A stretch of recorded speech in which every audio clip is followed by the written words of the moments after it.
and it's time we talk. That's what this format's about on Fridays.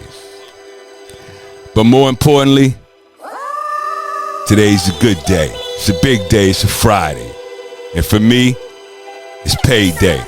And when I say payday, I'm talking about putting something in your spiritual account. And I got a special guest coming your way. The legendary Juice Crew. Molly Mall and them. You know who it is. And if you don't, you'll get hip today. It's the legendary Craig G. The man that brought us LimeLight and a whole bunch of other jewels. And we're going to go over that today. I'm on the line right now. Man, what a double day, man, because you know my partner, man, the originator, the creator, man, of BumpThatRadio.com. P.O. has joined us as well. But more importantly, man, I want to introduce you to who you were listening to, man, the infamous, the one, the only Craig G. Craig G, how are you this afternoon, What's bro? shaking, man? Everything is good. I can't complain, man. I'm alive. You know what I'm saying? Everything is good, man. Oh, man, this is more than a pleasure, so let me gather myself and keep myself in check on this one, man. I mean, you know, listen, we here, man. Listen, man, we talking Juice Crew, we talking legends, you know what I mean? And so, and shout out to my man Cannabis, man, because he would love to know you there, you know what I mean? But we're going to talk about that as well. Well, shout out to Cannabis. He was on my project in 2016, and I was on his, so, you know, one of the top tier spitters in the game, so. Yeah, I want to give him that, man. You know what I mean? Most def. You know, I'm a hip-hop head. I don't even think today's music is hip-hop. I think it has its own tune. But talk to me, man. Tell me, man. Give me that beginning, because that's that shout, man. You know what I mean? Craig G, the MC at that time. It's not like some miraculous story. It's, you know, I was in the 7th grade. I lived in the same building as Marley. His sister and my sister used to hang out, and everybody in the bridge knew all the rappers. So when it was time to do the song, he just came downstairs and was like, yo, I got this idea for a song. I want you to come to the studio, which was in Queensbridge at his sister's house on a 4-track.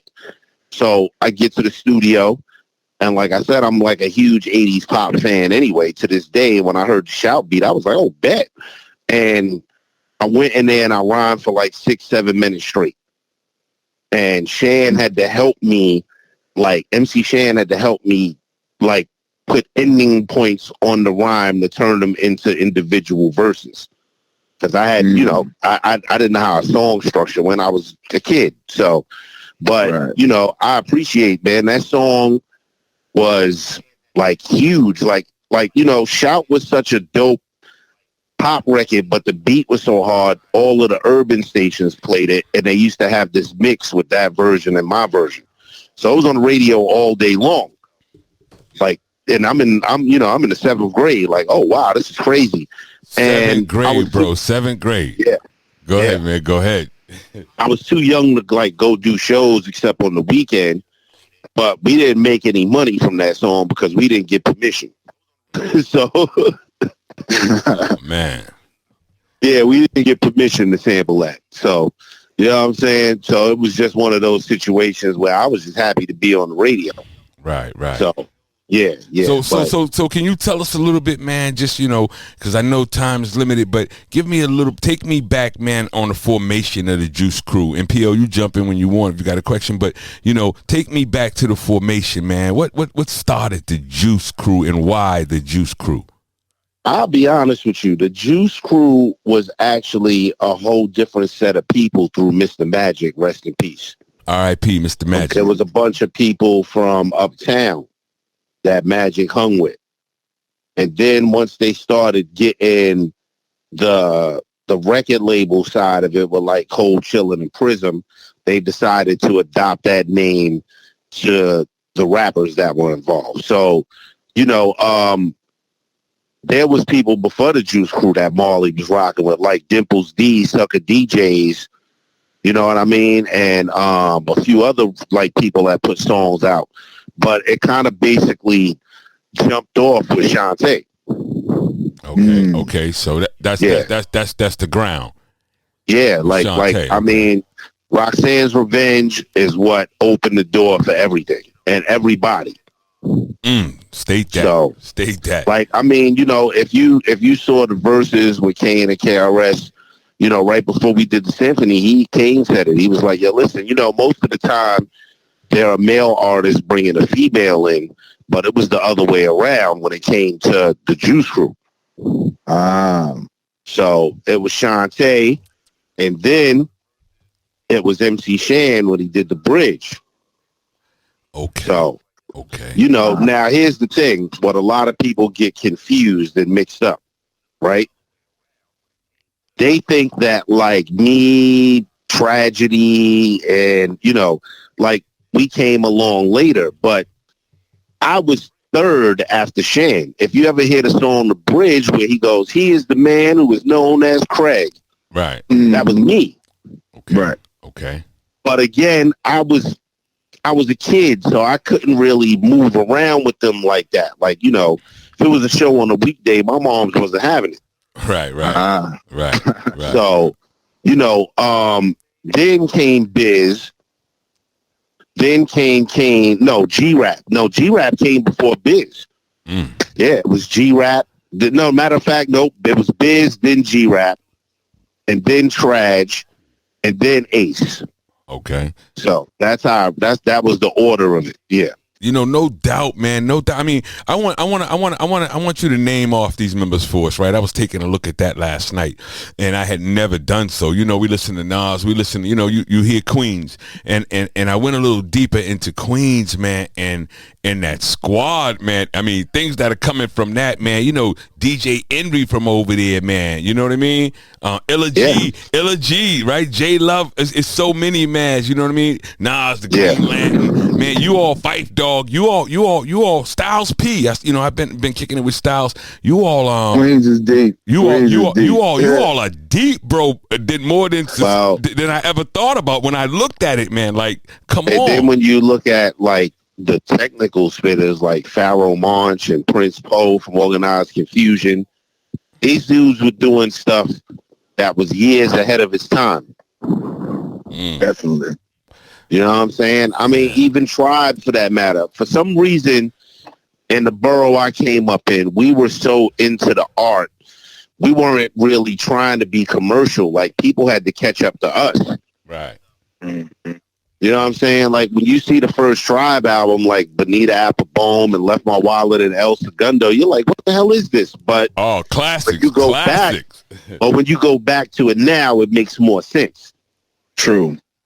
Because we were always in our own world. Okay. So with that, you know, you brought up the fact of MC Shan, and we all know, man, you know what I mean, the bridge and the bridges. So we know that battle, right? You know, one of the things I wanted you to educate, man, the young talent on, you know, it about beef back then.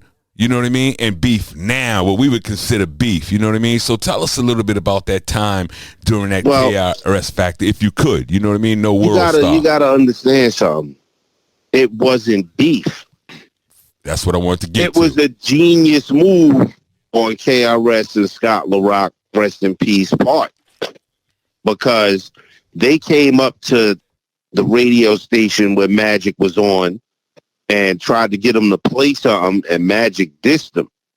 They didn't take it personally, but they went in the studio and they kind of made their rebuttal and they made their mark on it. It was never my understanding, just real quick, bro. My understanding was that they, you know, and I have no understanding until you confirm it, but was that they actually wanted to get down with Molly Mall. Yeah, that's what this was about. Yeah. And Magic kind of, you know, Mr. Magic, man, like I said, he was a dude that was very abrasive. You know what I'm saying? Like, he said what was on his mind. Don't let him get a couple of Budweisers in him, you know, and that's what happened. He just kind of dissed him. So what they did, they didn't feel defeated or nothing. They was like, yo, we hot. We don't care what you say. And they went in the studio and they made their rebuttal, and they became legends in their own right. So, first of all, it was never personal. You know, we had thick skin coming up, man. You know what I'm saying? Like, you know, I don't know what they call it from where y'all from, but like, you had to snap on each other. You was bagging on each other. Whenever you went to the store, somebody was talking about your moms or your crackhead uncle, or you know what I'm saying? So we weren't sensitive. Isn't that a way to say it? People weren't sensitive. Yeah, we weren't sensitive, man. We weren't sensitive. So they went and did what they had to do. And believe it or not, we wasn't really rocking with South Bronx. But when the Bridge Is Over came out, people in the Bridge was like, yo, this is hot. Yo, hold up. I know they exist in the hood, but the song is hot. Right. You respected what was coming at you. Go ahead, P.O. Hey, Craig, let me ask you this. How, man, I can imagine, or maybe I can't imagine what the experience would be like to work with, like, so many legends, you being a legend yourself. Like, right now, like, what's your relationship with these guys, with Kane and Coogee, Master Ace, you know, all these guys right now? You all still rock together from time to time? Or? It's all love. Like, you know, we went on tour a couple of years ago. We was in Europe.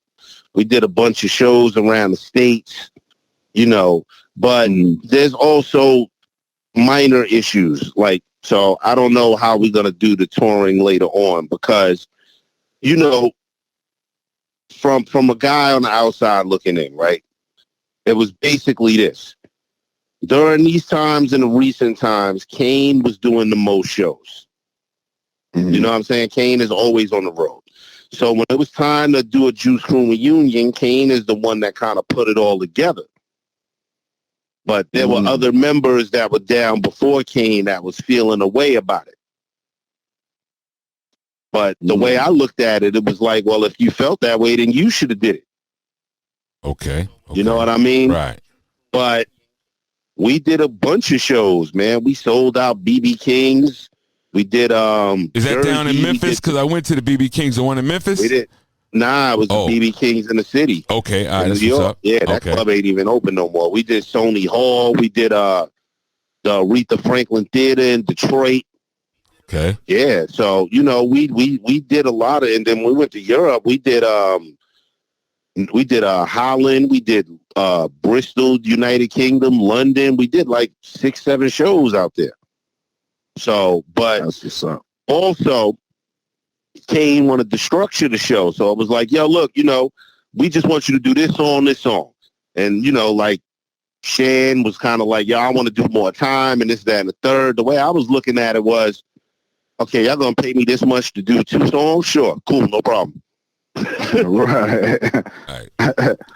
You know what I'm saying? Listen, and then it was a matter of, you know, like Biz, rest in peace, the last show we did, Biz was like, yeah, I just wanted to do this while everybody's still here. So, you know, when you're looking at it in the sideways fashion, it's like, you got to kind of put that aside because, you know, we all still alive and we still here. Nobody really got no beef with each other. It's just, you know, like I said, I speak to Ace all the time. I speak to Kane all the time. You know what I'm saying? I speak to Marley. I speak to everybody. But we all live in different states.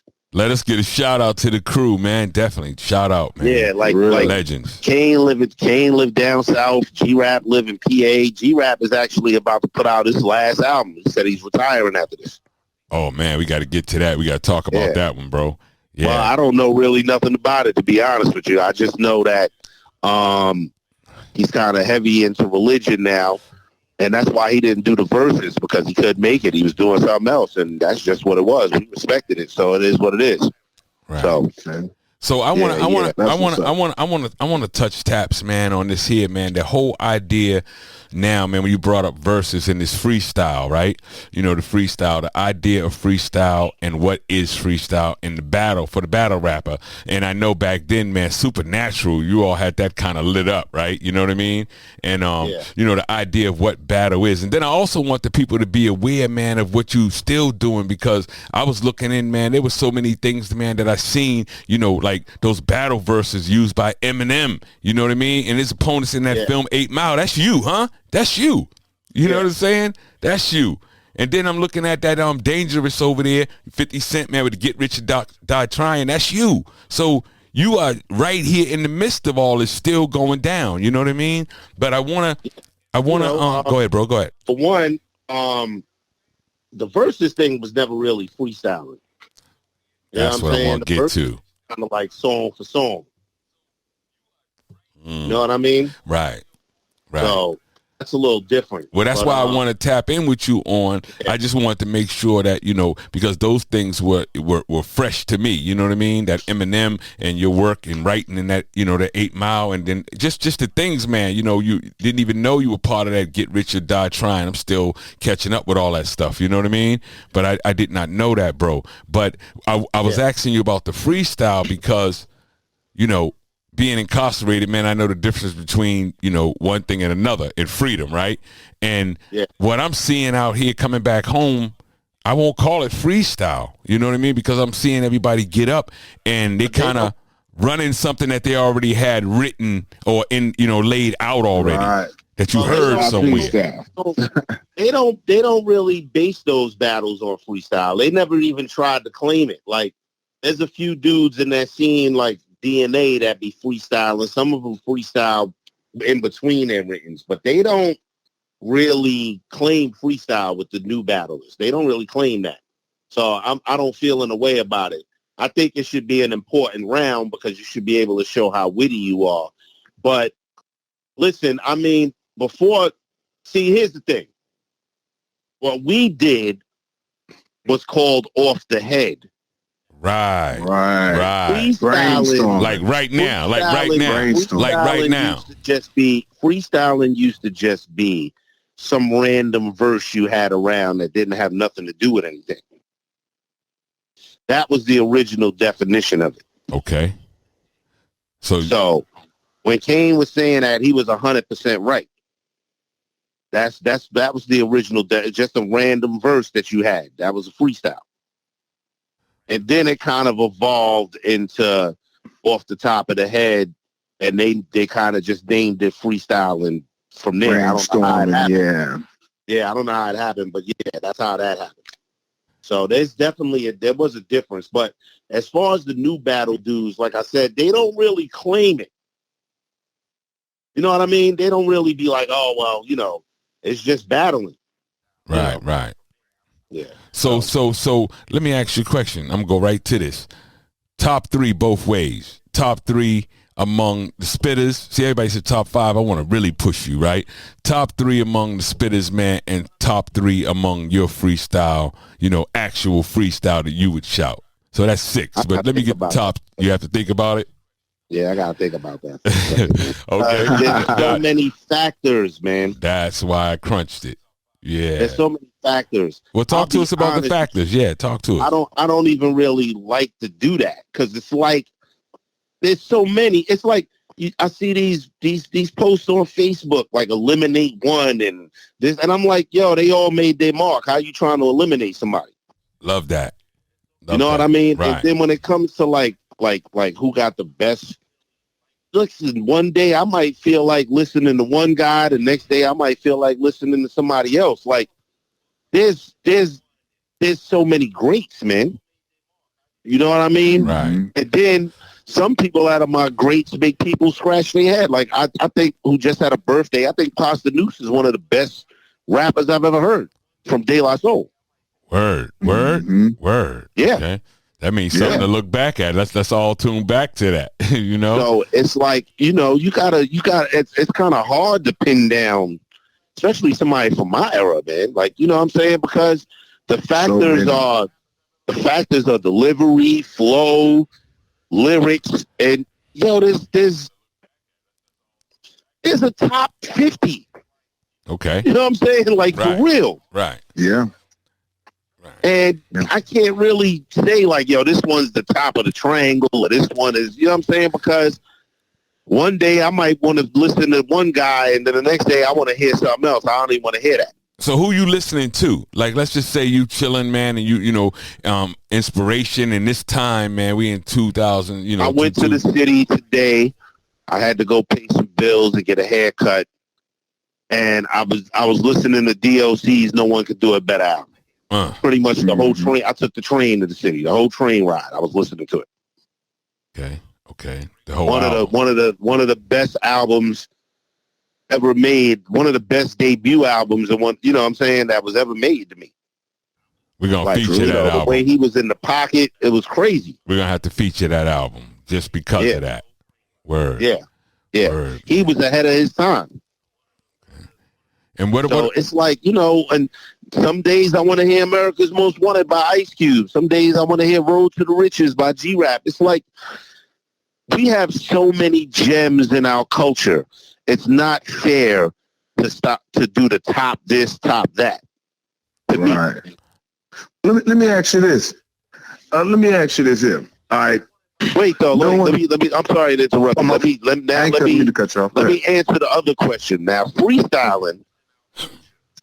I would say the top dude, Super Nat. Common would surprise you. Common is ill off the head. Okay. Who else off the head? Damn, I'm trying to think here, man. Take your time, King. M, of course, that's what I was saying. I'm not even putting myself in there. I'm throwing you in there, man. Craig G, man. Legendary Craig G. That is the top with those. But all right, my bad, PL. You got No, it's all good. But yeah, kind of piggybacking off of what you're saying, like back in the day when you guys first came out doing you all thing, rap wasn't as commercial as it is today. We know that then, they just thought it was just a fad. It's going to live for a few years and die off. But now it's hip hop is basically a part of our culture. It's a part of our culture. And we're seeing the big change in how commercial it is now. What do you think about the actual state of hip hop and what the artists are doing today? I'll answer that in two parts. The first part is that, to me, my only issue, I don't have a problem with anybody getting theirs. They're doing it legally. They're not in the streets, whatever. But my only issue is that hip hop now has kind of turned into something that was a cardinal sin when we were doing it, which was sounding like somebody else. Having a name similar as someone else. That was a cardinal sin. And I think that's what watered it down. The second thing is, when we were doing these songs and these albums, and you can ask anyone, we were just trying to make the dopest music possible. We wasn't trying to make a hit. We wasn't trying to be on the radio all day. An album was like a form of art back then. Like you were trying to you wanted people to just get in the car and not turn it off till the album ended. Mm-hmm. We didn't have any, that's all we wanted to do. We wasn't trying to get rich. We wasn't trying to, be mainstream or anything like that. We were just trying to make the dopest body of work ever. And I think that's gotten lost once it went mainstream, where it's a single-driven kind of thing now. Nobody's really putting together a whole body of work, of albums. You know what I'm saying? It's like it's not the same anymore. Mm-hmm. And that's what I think, did that. But the sad part about it is I was in a dark place years ago where I was blaming everybody, but you can't blame the artist because it's not really their fault. Okay. It's the machine's fault. They're doing what they're being told to do. They're doing what they got a check for. So speaking on that, so you said you're using the key word to check. So this new thing going on, man, I don't know if you follow it or not, man, but I just come home and see this YouTube thing out of control, man. They got, I'm not going to bring that into this world, but the Son Campbell's Whack 100s, all the stuff's going on, right? East and West. And so this little East and West thing, and they putting themselves in, like, if you come over here, check in. If you don't, so on, right? But my question to you is, You spent a little time over there on the West Coast. You did some tracks over there on the West Coast. Tell us how you feel about that, man. What you see going on, if you are seeing exactly what's happening. I don't, because that's not in my age range. They're talking about dudes way younger than me. I'm good in Cali. I used to live in Vegas. I'm good in Cali. That's for the younger dudes. That's That you don't hear about. You don't hear them mentioning the Rakims and KRS-Ones and Chuck D's when it comes to those kind of conversations. Right. Right. So that's it's not grown my man world. business. Grown man business. Yeah, that's not my world. We get respect out there Okay, that's what's up. from the right people. Because you give him respect, though, right? You know what I mean? You equalize the respect, and they respect where you've been and what you do. Exactly. You know, and you know, if you ask Marley who put him on the NWA and he'll tell you, I did. Master Ace will tell you the same thing. I used to ride around blasting straight out of Compton album because when I went out there, I was like, yo, the beats had me at first because I was like, yo, they doing the live instrumentation over break beats. It's kind of hard. And I had a little Chevy Blazer that sounded good in my truck. Right. So, you know, I was a fan of Too Shorts and E40. I mean, this is before they got on because I spent time out there. So, you know, some of these people that claim to be OGs aren't, like, I know the people that are OGs to them. Right. So we don't have those issues, man. Like really, we don't have those issues. I go to Cali, I go to the jungles, I'll be everywhere because I know the right people. Not saying that it can't happen because these young dudes are playing by a whole new set of rules, but I'll pop in, go see my peoples. I never had no issues, but I don't really stay long either. Right. So you ain't supposed to be nowhere too long. So with that said, man, you know, we on this time. I want you to tell me, man, I want to play this real quick, you know what I mean? And that'll be up to you, or I can play them after. But I want to talk to you about the Narcissist theme song and the Fragile Ego, because I intend to be playing these. So where should we start? Where would you want to start? I'll tell you like this. What happened is I was going through a rough patch, like when the pandemic started and all of that. And I was trying to find a new purpose. And, you know, I had a heavy tendency of rapping about rap. You know, like a lot of my projects were about, you know, how the new hip hop is not as good as the old and the music business, this, that, and the third.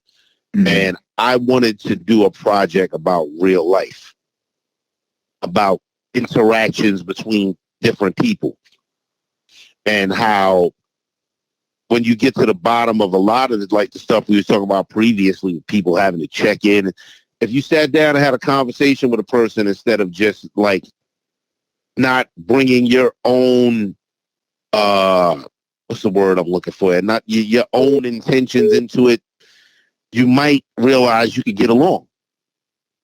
You know what I'm saying? And it's like, I think a lot of people, you know, they don't know how to communicate, and they'll take their own thing and that's what they'll live by. Okay. And it causes them way more problems than it should. Understood. You know what I'm saying? Understood.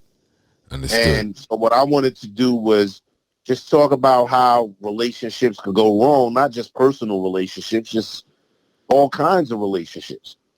You know what I'm saying? Okay. Business relationships, when all you got to do is have a conversation, man. Yeah. You know?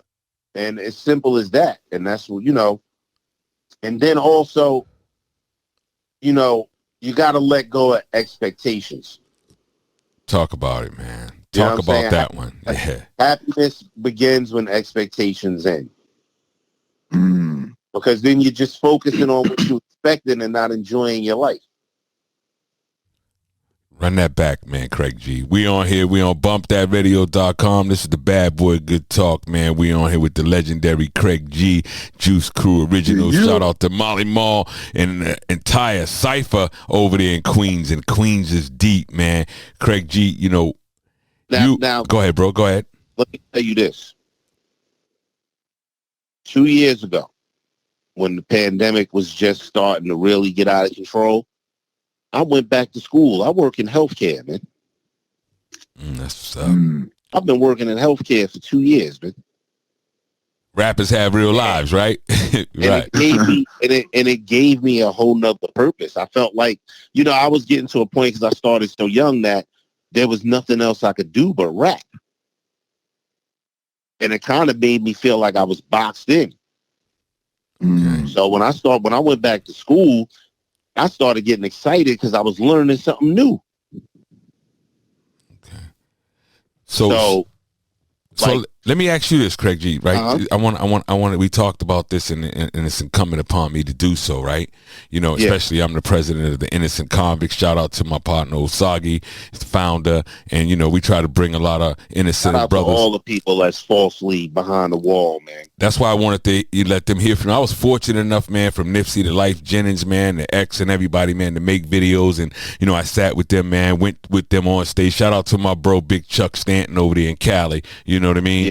And I had time to you know, spend with them, man, and talk about these issues. And I was fortunate right before we lost Nipsey to be with him and get a video where he's talking on the issue with me, right? And the reason what I wanted to talk to you about was, you know, me myself, man, I basically gave these people 35 years. I was in there 32 years solid from 18 on, you know, for something I didn't even know about. So that's a whole nother level of doing the time. But absolutely, my perspective has been that when I was in the joint, man, one of the things that would bother me, right? You know, me and Cannabis originally linking was because when I was in the joint, man, just that line of being able to run in those boots in soft sand, you know what I mean? And it was a particular line. They all fitted something, no different than, you know, LimeLight or whatever it be, right? Yeah. And it's not about just the difficulties of being in prison. It's what you hear from the outside. Like I would hear so many rap songs, man, and be there. I was in prison, man, so long. I was there, you know, with many RSO originals, really members, guys coming from everywhere that's in the rap industry, right, at that time. And we would hear things, man, like shout out to my man up north, much love to my man up north, right? But wasn't no lawyers coming with that. You see what I'm saying? Wasn't no campaigns coming with that, you know? And my view is that this music, man, it's time because it's telling the stories and the lives of those like myself that are in prison, or those that, whether you went in for something you did or didn't do, there's a thing called being there too long. You know what I mean? Shout out to Larry Hoover, because that's a movement, man. I'm just behind. You know what I mean? What is your perspective on that? I mean, what do you think the industry could do, man, to come over here and help spread the voice in this music about what's happening to the men and women that are in prison? Still not a shout out, but a talk about.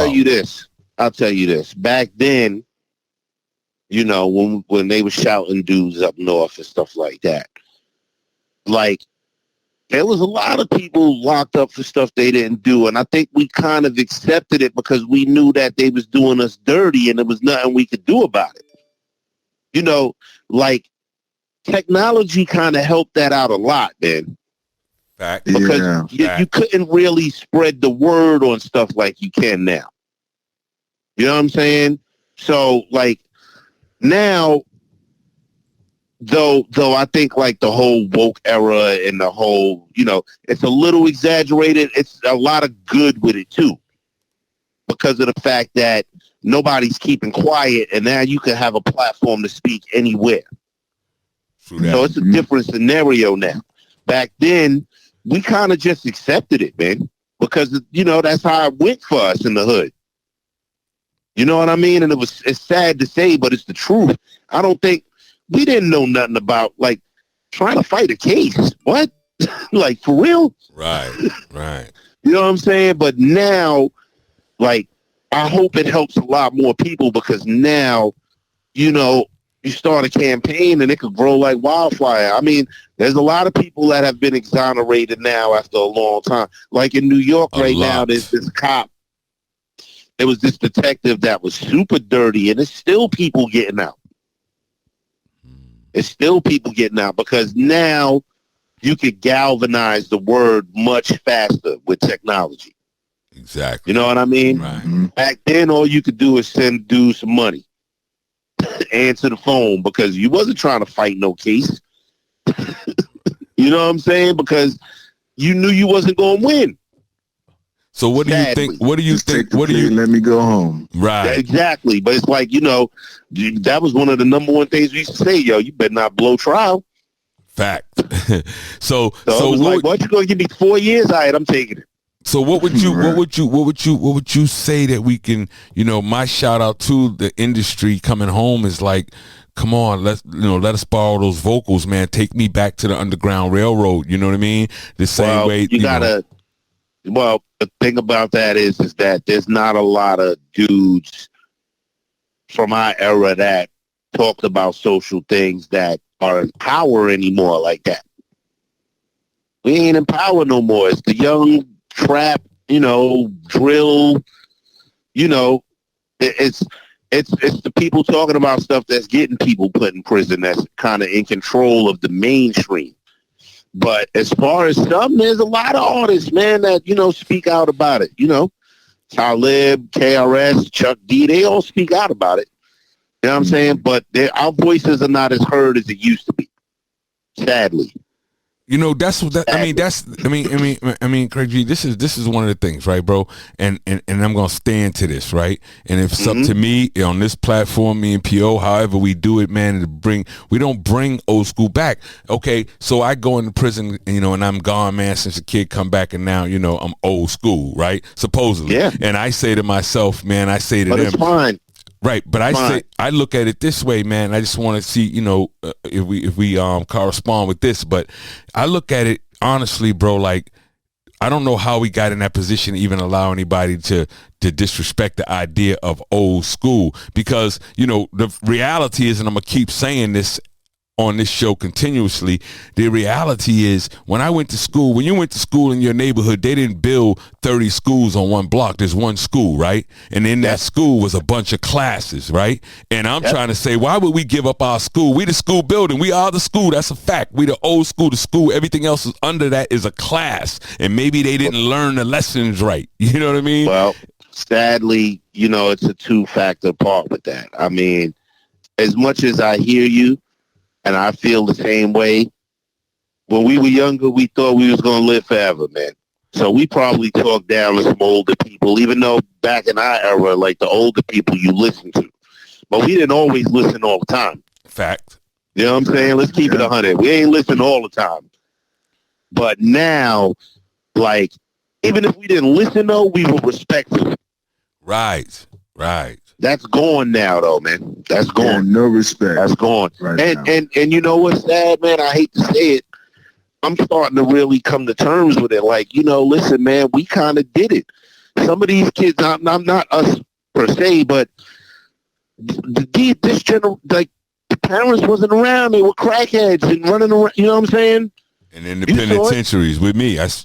I saw the result coming in. I saw it coming in. The powers that be succeeded in the breaking up the family structure, and now these kids ain't got no respect.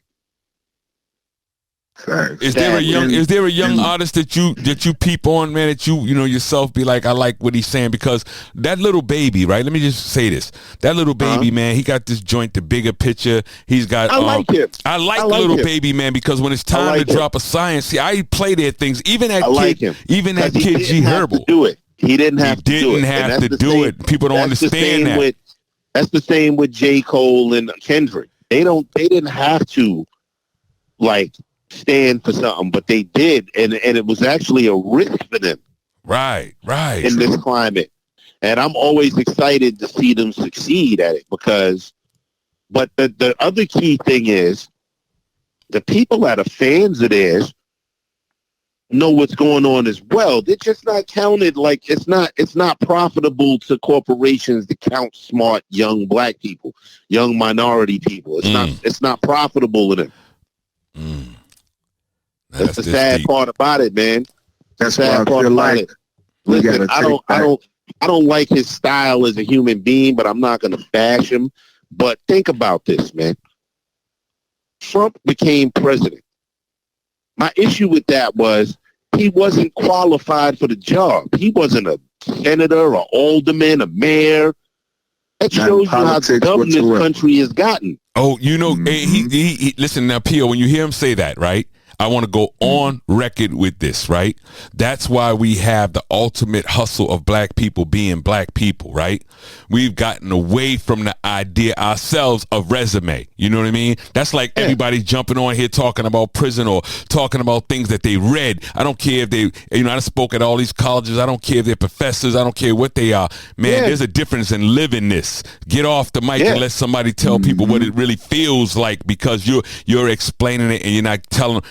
Bro, I love you for that, because that's exactly where we at. That's where we at. That's the problem. Like, as a society, resume. We're getting dumber. It's sad, man. We're getting dumber. You know what I'm saying? Not, and the people that know stuff are being silenced. You know what I'm saying? They're being silenced, and it's a thing where, I just hope it evolves back. Like, you know what I'm saying? And as much as I said technology was a good thing as far as people trying to fight their cases and the justice system shedding light on certain cases, it's also dumbed us down as well. Fact. It also dumbed us down. I think it dumbed us down since Jay-Z said, when a man can get on a record and literally tell you, on that record, hey, listen, man, I'll dumb it down, right? If that's what I got to do for y'all. That's a smart man right there. That's a smart man. That's a smart man, because he knew exactly what he was doing. But at the same time, the dumbness comes from, with technology, the instant gratification, man. Nobody wants to work at it. Nobody wants to, you know what I'm saying? If it ain't working, that's it. I'm done with it. I'm going to go to the next thing. You had to have patience as a kid in my era. Man, you had to have pressure too. You know what I mean? You had to have pressure, right? If somebody taught you to play baseball, this has been my issue, man, out here as well, right? I know, when you were talking earlier, man, and we were talking about the crew and we were talking about the Magic issue, and being strong suited, right? For me, I have no time but to be strong suited if I'm working with you. You see what I'm saying? I have no time. My whole life has been taken. There's no time. Together. Right. The end result is supposed to benefit everybody. And sometimes you got to let somebody else lead or vice versa. Like, I don't know everything. And if I don't know, you're never supposed to be the smartest person in the room. Right. You want people to do the work that's set out. I mean, it's about being able, when you run that race, when they have those Olympics, man, I sat in there and I'm watching them Olympics. One thing I could catch on, when that race is run, you can't step out of your lane. You dig what I'm saying? There might be two Americans running. You can't step out of that lane. You got to do your thing and do it best and let the other person do theirs. Go ahead, bro. From music to technology to whatever field you count. The people that are billionaires have a bunch of people smarter than them running the business. Mm-hmm. Talk about it. What I'm saying? Right. And that's now also I actually like second place trophies are being hyped up. And I don't like that either. Like, you know what I'm saying? Like, we didn't get participation trophies, man. You either won or you lost. And if you lost, you worked harder to win. Nah, I seen that, man. I would get my kids stuff, right? like mailed into the prison to me. And right. And they'd pull that game with this honorary spot, like nobody can lose. Right. Yo, people, listen, that's not reality. That's not real life, man. Right. That's not real life. And it's the same,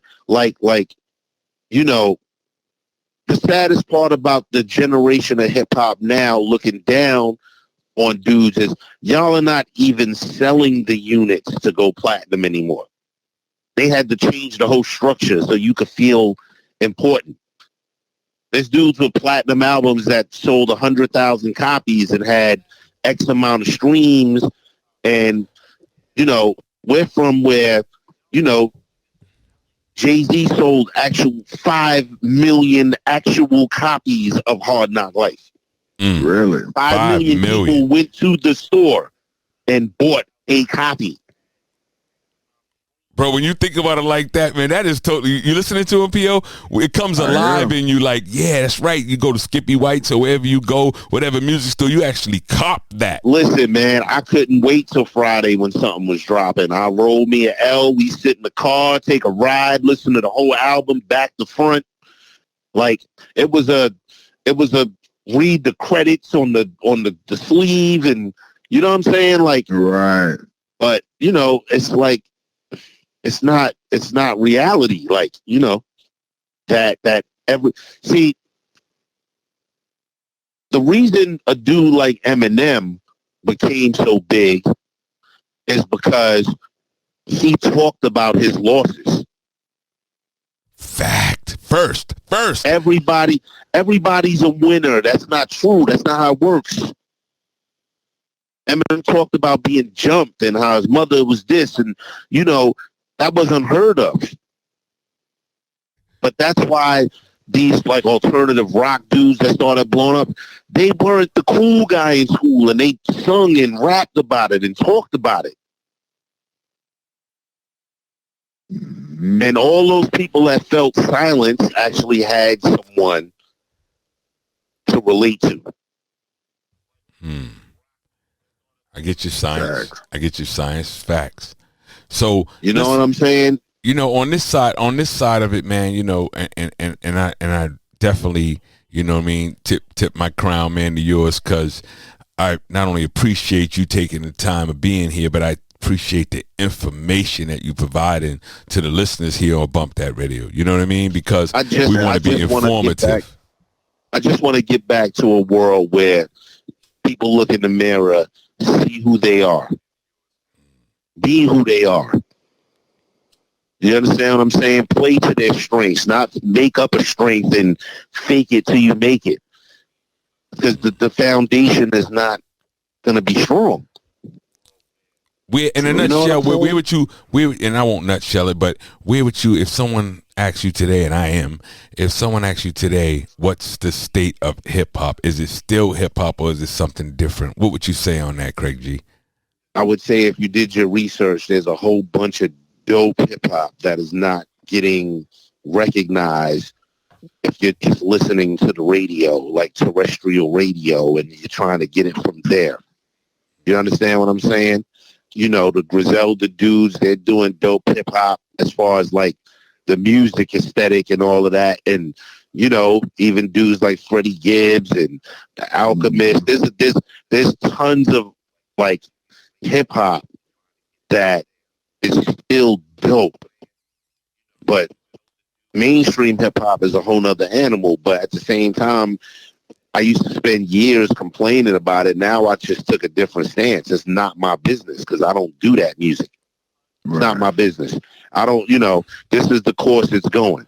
But you have to look at different business models.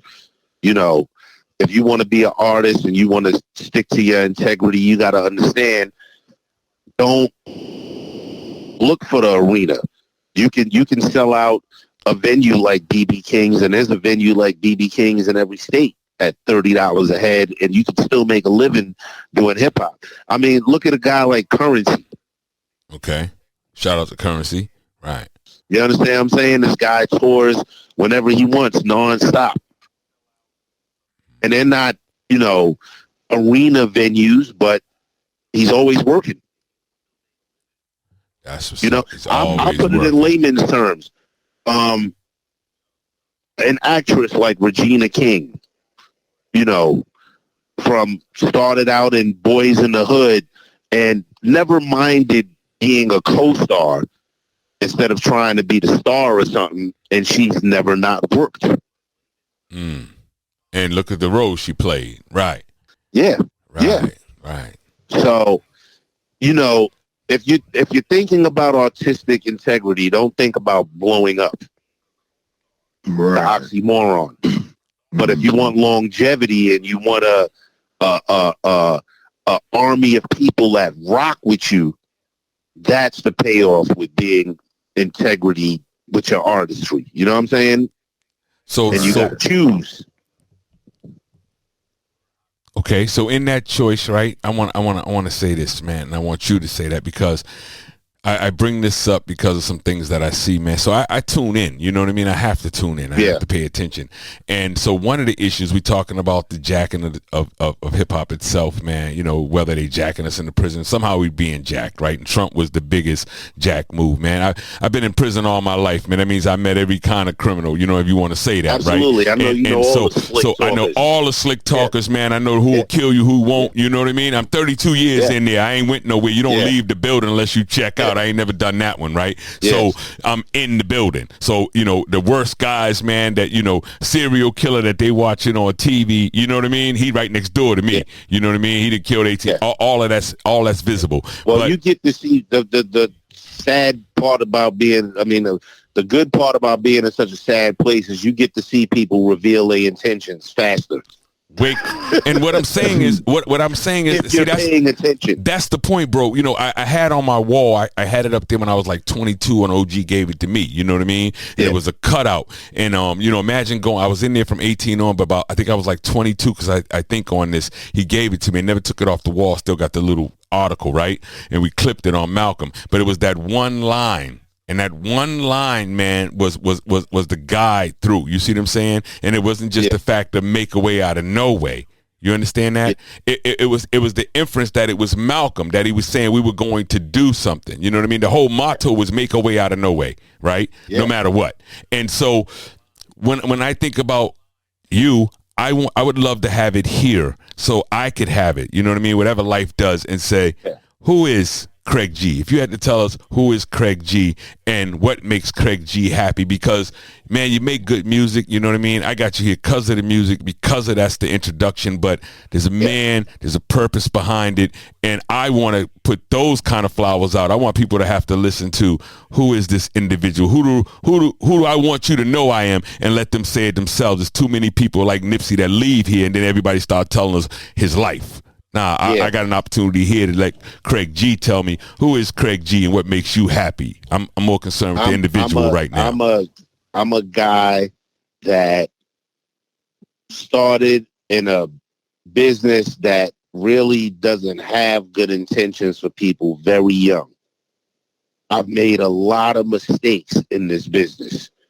I've made mistakes in my life, but now I'm a person that has accepted the role I played in this business, and I'm also a person that realized that I have a life outside of this business. And now, you know, as you mature and get older, I'm starting to be very calculated with my decisions, with everything. You know what I'm saying? I'm not impetuous anymore. I kind of think everything out. And, you know, it's helped me greatly. And what makes me happy is the fact that I still work within a business that I'm not really happy with. But yet at the same time, every time I'm working in this business, it tells me you made a mark. You came from a place where my first album cover, I had about close to 10 dudes on the back of the cover with me, like 7 or 8 of them are dead. Wow. You know, bro, you know what I mean? I'm hearing from you, and it just awakens something in me, because, you know, there's a show, shout out to Cannabis Man and the team. There's a show tomorrow they got in Portland, right? Portland, Maine. Yeah. And, you know, I won't make that one. That's actually the day that my grandmother died. You know what I mean? So I'll be with family. But the point is, what I realized right this moment, I mean, I hear Bus when he's saying it, you know what I mean? But I want to say officially here, what I'm hearing from you guys, man, is that tour wasn't all shine like we thought it was. Like I would think it was, because, see, it's like prison, and I'm catching myself like, if somebody else joined me talking about prison, they would get a little bit of what I'm saying. They would co-sign, but they wouldn't know the feel. And I'm coming back looking at this industry and not realizing, when I see it with cannabis, and I'm hearing you, and I'm looking at Ag a lot. I'm looking at a lot of stuff out here, right? You know, I'm listening to everybody, man. And I'm like, something happened to these people for real. Like something else went on. I mean, listen, we weren't, the work we did was not taken as serious, or we weren't compensated the way we should have been, or even mistakes of our own where we didn't know about investing in money and stuff like that. You know what I'm saying? I believe that there should be, especially like even with sports, when they sign a young guy to a sports team, to a label, there should be a financial literacy class that they have to take. Facts. Shout out to FBAA, bro. We just talked about that last night on Twitter Spaces. Shout out to FBAA. Not just the fact that everything is dumbed down, it's also the fact that we kind of our idea of success is dumb stuff compared to what other people's idea of success is. You know what I'm saying? Such as that Bill Gates thing, right? I mean, if you ever, I look at a picture of Bill Gates. It was a picture of Bill Gates, and it was a picture of the guy that what's his name here that runs the Facebook, Zuckerberg or something like that. Yeah. Right. Yeah. It was these two, but here's what I was seeing in the picture. I'm in the joint looking at this, but you know what I was seeing? I was looking at these dudes, and I was going, they ain't got on no Dior. They ain't got on nobody's name. They got on plain T-shirts, plain jeans. They don't wear none of that. Yeah, you should be able to like nice stuff. If you want to, that's fine, but it should not be your identity. You understand what I'm saying? Right. And at the same time, if you're going to do it, you should be able to afford it. Because there are many people out here driving $100,000 cars living in an apartment. LimeLight, huh? LimeLight, man. You said it. You put it out there. LimeLight. I'm gonna say it. So, you know what I mean? It's I got this song called 410K where I'm talking about that I'm gonna drop soon. It's like just talking about how, you know, we weren't treated right by labels, absolutely not. But we was also our own worst enemy because, you know, once again, like I said earlier, we think things are gonna last forever. All right. Mm-hmm. Well, you know, Craig, man, I was thinking, man, that you said you were in healthcare, right?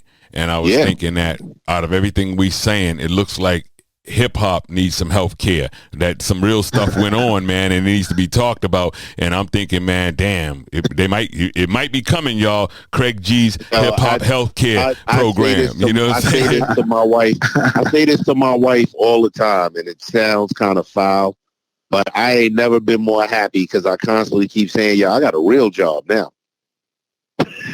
I don't have to depend on music business money anymore. Okay. Now that was a tough one. I'm looking for a job right now, Poobie. I have to send that message. I'm looking for a job right now, Walmart somewhere. All right, I'm gonna get on. Yeah, man. Nah, real talk. That was real. Yeah, bro. you know, it's like, and the fact that finally, I'm not just depending on music money, just depending on it to define me because that's all I knew for 30 years. Wow. You know, now I'm helping elderly and disabled people, and I'm actually getting to see me like the help I'm giving in real time. Right. Wow. Hey, well, look here, fellas. I'm gonna have to jump off here. Yeah. But man, Craig G, man, I want to thank you so much, brother, for coming on to the show. Appreciate it so much. You get much love, bro. You was always one of them guys, man, back in the days. And definitely, when you hit Chi-Town, brother, make sure you hit me up. Sure. Come to the lab, bro, so we can chop it up, man. And, man, you're more than welcome, man. You're open, bro. I'm looking forward to it. Fact. I appreciate it, man. All right, P.O. D, I'm signing off, but I'm still connected, so I'm still on listening in. We got to do the same with Craig G here, man. Yeah, so they sending me a call. Yeah. Let me get to that. So look, all right, P.O. He know how to jump himself off, right? Yes, but you know, hey, let me just say this, Craig G. Yes, honor, respect, man. The things you've shared and the idea that you could be you when you do it, right? You know what I mean? What I heard was you. That's what I wanted to know. I can make an introduction. I can do anything because what's coming this way is that I'm doing an anthem, and we're going to do an anthem because there is no song directly to us to let people know that the innocent men and women are there. And we just had a conference in Arizona, right, a while back. And so, you know, it'll be all of us. I mean, it's over 250 of us and, 1,000 our families, everything. We just had this major conference. I'll send you some of that, and it'd be Central Park 5, all of us. I know Corey, all of them. Spread the word, man. You know what I mean? Yes, man. And spread this word. Something, you know, you're a fortunate man. I mean, I'm sure it's very traumatizing to have to deal with that, but there's still plenty of people behind the wall. You know what I'm saying? There's still plenty of people with just in life with a foot on their neck, and they don't know their way from under it, man. That's right, and they don't got no voice. We got to start letting these people know that, you know, there's ways out of it, and you should be able to at least just get into the fight of it. You know what I'm saying? Fact. And don't have any big expectations, and be pleasantly surprised at the work you put in, the results you'll get back. On the way out of here, can you tell them, man, what you're doing and where to find you, where to find, how to contact, you know what I mean, your platforms? You can I want hit them me to on know. social media if you're about something. Like, you know, my Twitter is MC_Craig_G. So is my Instagram. Not really on Facebook like that, but you can hit me up, man. You know, if you're talking about something real, you'll get a response to me. If it's nonsense, it's going to get blocked. So, hey, that's what it is, man. Authentically, man. Authentically, if you in the Texas area, Dallas area, September 26th at the September 22nd at the Halton Theater. It's me, Parrish Smith, Smith and Wesson, Mr. Cheeks. Oh, we doing the show out there. Shout out to Mr. Cheeks, Smith and Wesson. Yeah. But if you catch me on social media, you see where my show's at. We still performing, but once again, everybody, just be smart, use your head, think about your actions, think about your movement, and, you know, let's just prove them all wrong, man. That's all we can do. That's what's up, man. You've been listening to Craig G from the legendary Juice Crew, man. Shout out to that entire family. Queens, you are deep out there. Craig G, it's been a pleasure. It's the Bad Boy Good Talk. You enjoy your afternoon. Get where you getting to safe, man. And definitely, man, we'll be telling them about you.